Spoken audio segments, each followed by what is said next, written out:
महाकुंभ 144 वर्ष बाद फिर आएगा।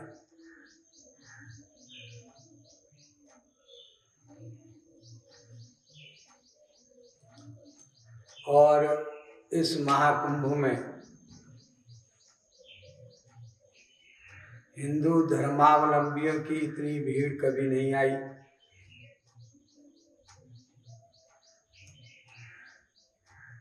लगभग 66 करोड़,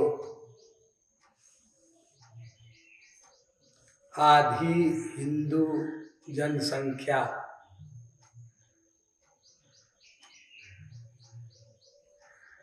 अब फिर 144 वर्ष बाद आएगा।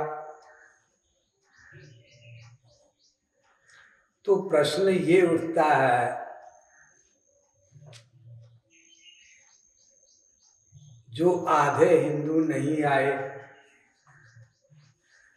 किसी भी कारण से, शारीरिक कारण है, वृद्धावस्था कारण है, बीमारी कारण है, और भी अनेक कारण हैं, तो क्या वे मुक्त नहीं होंगे? और दूसरा प्रश्न, जो महाकुंभ गए, नहाए, वो क्या मुक्त हो गए या मुक्त हो जाएंगे?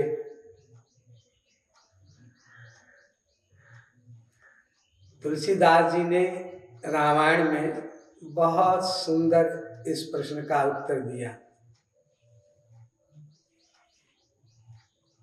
मैं वो चौपाइयां आपके सामने बोल रहा हूं। जप तप नियम योग श्रुति धर्मा श्रुति संभव नाना शुभ कर्मा ज्ञान दया दम तीरथ मज्जन जहाँ लगी धर्म कहे श्रुति सज्जन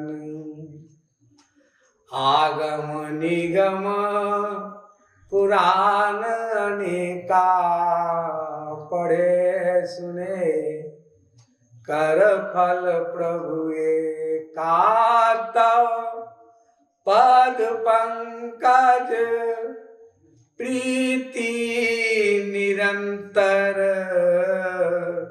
सब साधन कर फल ये सुंदर।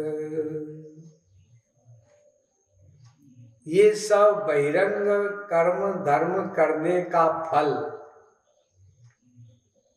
यह हुआ या नहीं हुआ?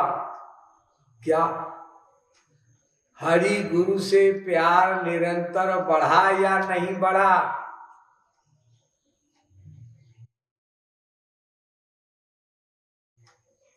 उनके सुख के लिए उनकी सेवा की वासना इच्छा बढ़ी या नहीं बढ़ी? नहीं हुआ तो सब गलत हुआ।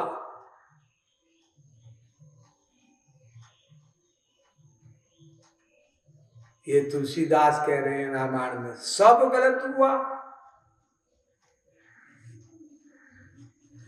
ये 66 करोड़ लोग गलती करेंगे। आप अकेले ठीक हैं बाबा जी, बाकी 66 करोड़ सब के सब गधे हैं। मैंने ये कहा मैं ठीक हूं? मैंने तो अपने बारे में कुछ बोला ही नहीं भाई, मैं तो तुलसीदास के वचनों को बोल रहा हूं। और चलो तुलसीदास को भी आप सेकेंडरी महापुरुष मान लो यदि, तो वेद व्यास तो भगवान के अवतार हैं, 24 अवतारों में से एक। उन्होंने श्रीमद् भागवत में लिखा, धर्म सत्य दयो पेतो विद्यावा तपसान्विता मद भक्त्या में महात्मानं सम्यक प्रगुणाति कथम विना रोम हर्षम द्रवता वा चेतसा विना विनानंदाश्रु कलया शुद्धेतु भक्त्या विनाशय। दुनिया में तपश्चर्या युक्त ज्ञान सर्वश्रेष्ठ होता है। अनेक तपस्वी आए महाकुंभ में, बड़े बड़े सत्य दया युक्त धर्म श्रेष्ठ होता है, सर्वश्रेष्ठ। लेकिन ये दोनों मिलकर के जीव की अंतःकरण शुद्धि नहीं करा सकते, मिलकर के भी। त्रिगुण निवृत्ति, त्रिकर्म निवृत्ति, दोष निवृत्ति, ताप निवृत्ति, पंचक्लेश निवृत्ति, पंचकोश निवृत्ति, माया निवृत्ति, अज्ञान निवृत्ति कैसे होगी?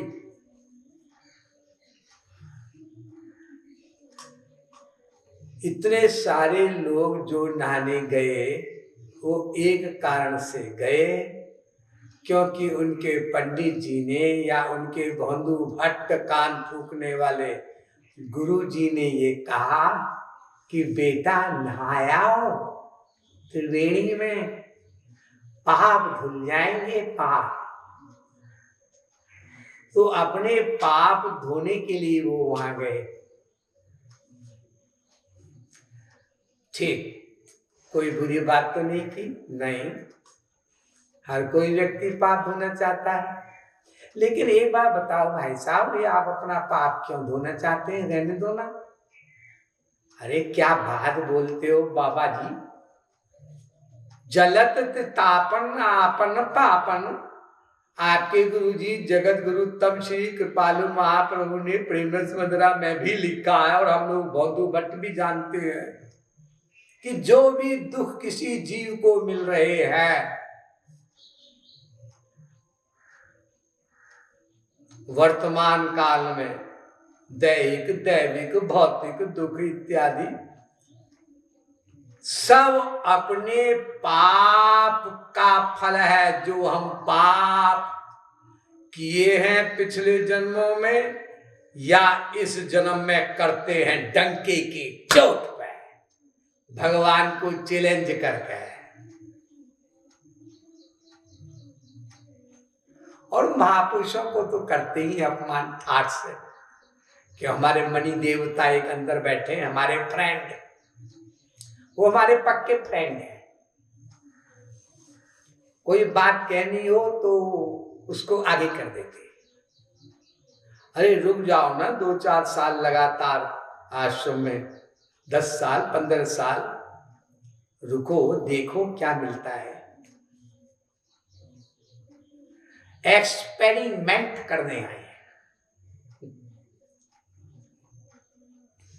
महापुरुषों के दरबार में, उनके आश्रम में हम लोग एक्सपेरिमेंट करने जाते हैं।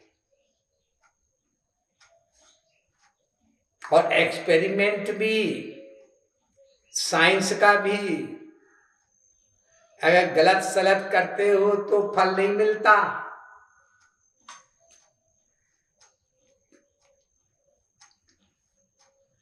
सल्फ्यूरिक एसिड में सोडियम डालोगे तो कितने टेम्परेचर में, कितनी मात्रा में डाला जाए, ये उसके अनुसार चलेगा। जो वैज्ञानिक है या जो विज्ञान है, अपनी खोपड़ी के अनुसार नहीं चलेगा। 2-2 भाग नाइट्रोजन हाइड्रोजन मिला दिया, 4-4 भाग मिला दिया जी अमोनिया बन जाएगा।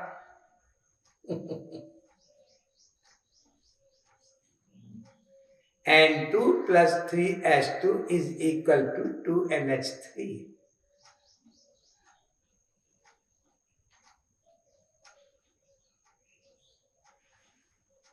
एक भाग नाइट्रोजन, 3 भाग हाइड्रोजन मिलने के बाद ही अमोनिया बनेगा। अरे कह गए हो होंगे वैज्ञानिक, अपनी खोपड़ी से चलाएंगे, चलाते रहो 100 साल 200 साल 500 साल, वो नहीं बनने वाला। साइंस में तो बड़ी जल्दी मानते हैं अपने वैज्ञानिक की बात जो उसने कही, और आध्यात्मिक जगत में जो वैज्ञानिक कह रहा है, महापुरुष रूपी वैज्ञानिक, उसकी बात में अपना खोपड़ा, we use upper storey to the highest extent possible. वह अपनी खोपड़ी प्रयोग करते हैं, नहीं बाबा जी आपने ये कहा थोड़ा कम सही कहा। हमारा मन तो यह करता है कि हमारा मन वहां पर जाकर सुख प्राप्त करता है, अपने घर में खाना बनाओ खाओ बत्ती जला दो, हो गया। क्यों जी गुरु जी बोल गए, जगत गुरु जी बोल गए, जगत गुरु उत्तम जी बोल गए, हमने अपने मन से पूजा करना चाहा बिना महापुरुष के, अरे ऐसे ही बोल गए होंगे। हम अपने मन देवता की बात मानेंगे कि जगत गुरु उत्तम की बात मानेंगे?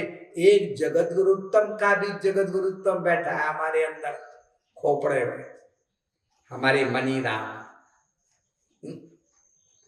हम वेद व्यास की भी नहीं सुनने वाले।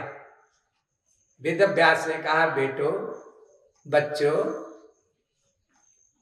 धर्म कर्म करने से पाप नष्ट होता है, माना, लेकिन तुम निष्पाप नहीं बनोगे बच्चे।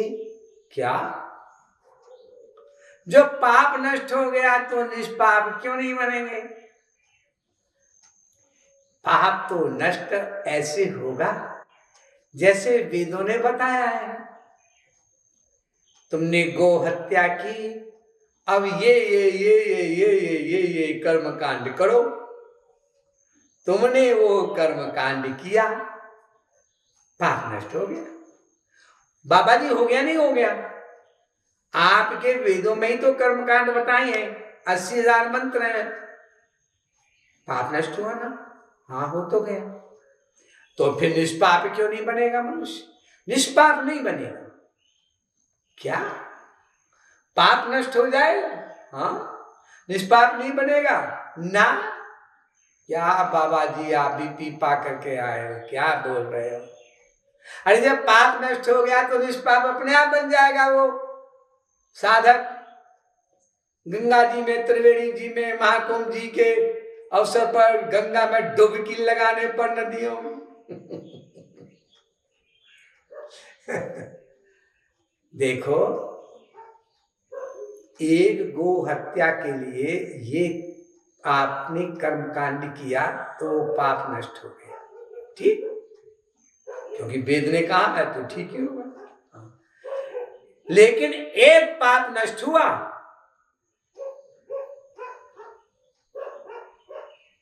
बाकी पापों का क्या हुआ? वो एक्यूमुलेटेड है अब भी हार्ट में, मन बुद्धि में होर्डिंग्स लगी हुई है ढेर पापों के, और अनंत पापों के, अनंत जन्मों के, अनंत अनंत बार भी महाकुंभ नहाओगे, कर्मकांड करोगे तो भी वो नष्ट नहीं होंगे, क्योंकि अनंत में से अनंत घटाओ तो अनंत। Infinity minus infinity remains infinity.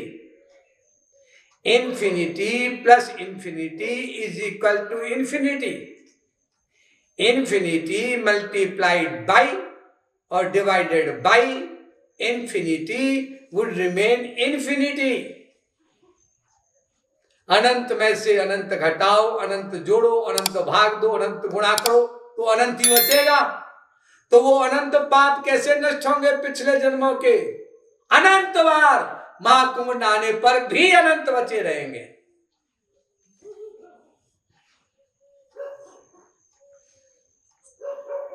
फिर अगर वो नष्ट हो जाए पाप, फिर दोबारा जो पाप करोगे, कर्म वर्तमान काल में जो कर रहे हो, क्रियमाण कर्म जिसे कहते हैं, इसमें फिर पाप किए जा रहे हैं आप, बार बार बार बार बार हम लोग पाप किए जा रहे हैं। ये क्रियमाण कर्म फिर ऐड हो रहे हैं संचित कर्म में। 3 प्रकार के कर्म होते हैं ना, प्रारब्ध कर्म, संचित कर्म, क्रियमाण कर्म। अनंत जन्मों के पिछले अनंत पाप, अनंत कर्म संचित कर्म कहे जाते हैं। भगवान उन कर्म में से थोड़े से कर्म लेकर के वर्तमान काल में उसका फल दे देते हैं। इसको कहते हैं प्रारब्ध कर्म। और जो अब हम लोग कर्म करते रहते हैं, अच्छे बुरे जो भी, उसको कहते हैं क्रियमाण कर्म। तो क्रियमाण कर्म भी फिर इकट्ठे हो गए कई सारे। अब भगवान कैसे किस कर्म का फल दें हमको? पिछले संचित कर्म का तो दे नहीं पाए फल, थोड़े कर्म का दिया। अब वर्तमान काल में क्रियमाण कर्म, प्रेजेंट एक्शंस,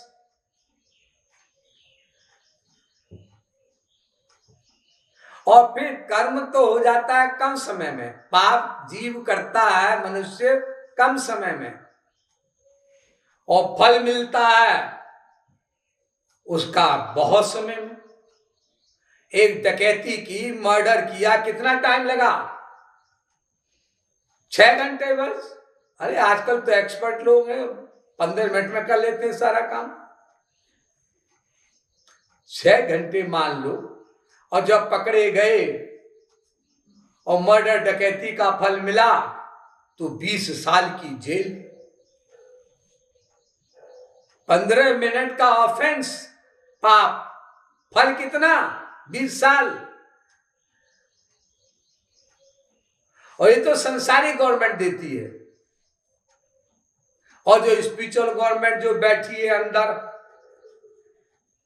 वो बाहर के मर्डर डकैती का फल कम देती है, क्योंकि पता नहीं उसके इंटेंशन भी था करने का नहीं या नहीं था। जज साहब उसने में लाठी मारी, एकदम बिल्कुल तैयार बैठा था छुरा लेकर भौंकने के लिए। मैंने बचाने के लिए अपनी थोड़ी सी लठिया चला दी, वो मर गया, मैं क्या करूं? मारने का इंटेंशन नहीं था सरकार। अब फांसी नहीं होगी। अगर कोर्ट में सिद्ध हो गया किसने मर्डर तो किया, लेकिन मर्डर करने का इंटेंशन नहीं था, इरादा नहीं था खून करने का, तो कोई गवर्नमेंट फांसी नहीं देती। और अगर इंटेंशन था तो खून किया 2 लोगों ने, बाकी लोगों का भी इंटेंशन था, तो बिना खून किए भी फांसी। ऐसा क्यों जी? कानून है, लॉ, लॉ के अनुसार कोर्ट काम करती है। भगवान का भी लॉ है। तुम जो सोच रहे हो उसका फल देंगे हम। सोच रहे हो, फिजिकली क्या कर रहे हो हमें इससे कोई मतलब नहीं।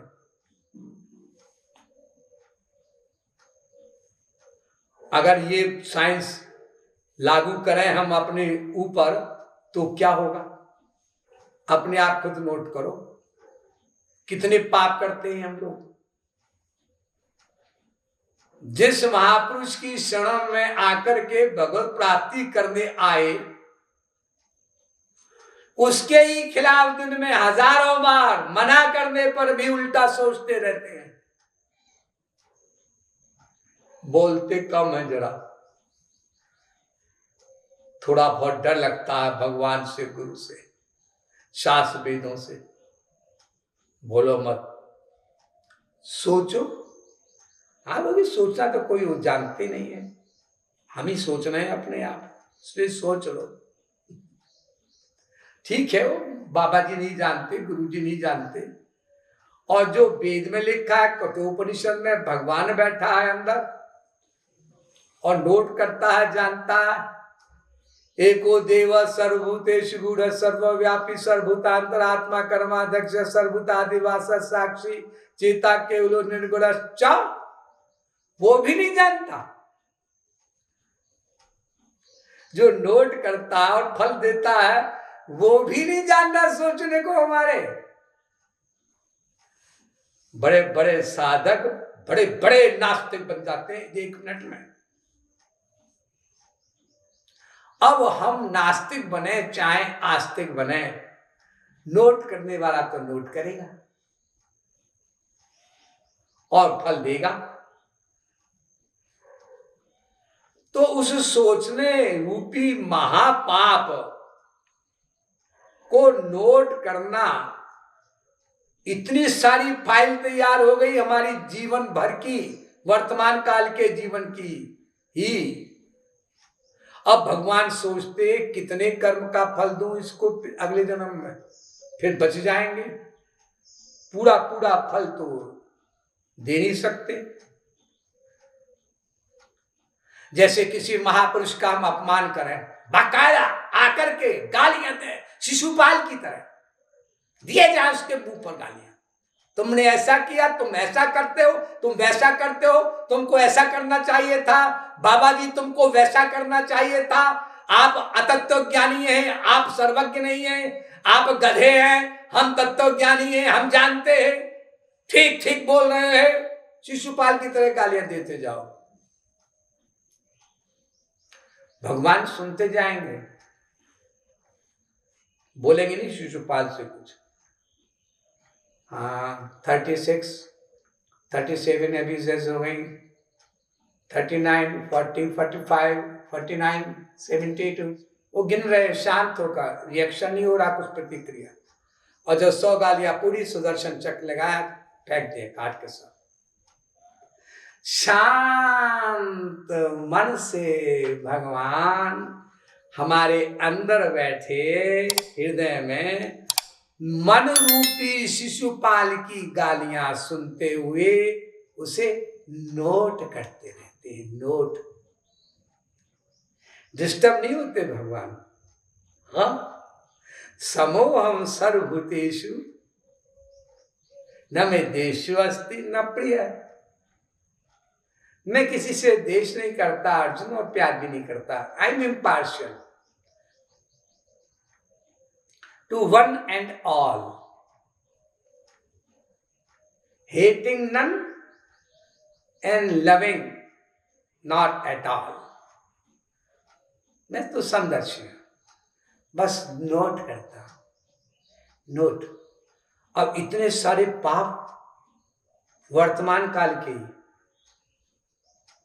जैसे रामायण में लिखा, जो हम महापुरुष का अपमान करते हैं या तर्क, कुतर्क, वितर्क, अतितर्क करते हैं, तो कलप कलप भरी एक एक नरका, परहि जे मूढ़ करहि श्रुति तर्का। कलप कलप एक एक नरक में निवास करते हैं। तर्क करने वाला जो पाप है उसका फल है ये। कलप कहते हैं ब्रह्मा का दिन और रात, अरबों खरबों साल। जी भगवान जी बड़े निष्ठुर हैं, ये कुतर्क करने का इतना बड़ा फल देते हैं। महाराज जी